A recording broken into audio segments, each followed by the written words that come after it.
বিয়ের 12 বছর পর স্ট্রোক করে স্বামীর মৃত্যু। ছোট্ট মেয়ের বয়স তখন 8 বছর। চরম বিপাকে পড়ে গেলাম। এই ছোট্ট বাচ্চাটার ভবিষ্যৎ কী হবে? একান্নবর্তী পরিবারে বিয়ে হয়েছিল। ছোট ছোট দেওরদের নিজের ছেলের মতো যত্ন করে বড় করেছি। বুঝতে বাকি রইল না আমার জীবনের কালো অধ্যায় শুরু হয়েছে। সংসারে থাকতে দেবে এমন আশা কখনোই মনে ছিল না। ভেবেছিলাম স্বামীর সাথে সাথে সংসারও আমার স্থায়ী হবে না।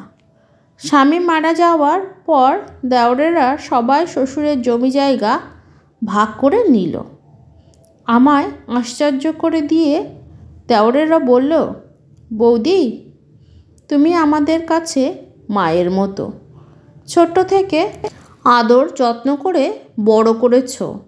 আমাদের প্রত্যেকের জমি থেকে 2% করে জমি তোমায় দিতে চাই। এটা ঋণ পরিশোধ নয়, তোমার প্রতি আমাদের সম্মানবোধ থেকেই দেব। আর খুকির পড়া খরচ যতটা সম্ভব আমরা ভাইরা মিলে সামলে নেব। এতটুকুই বা কজনে করে? গর্বে, ভালোবাসা এবং শ্রদ্ধার আমার চোখে ভিজে উঠল। ভালোবেসে পরম যত্নে যাদের বড় করেছি তারা বেইমানি করেনি।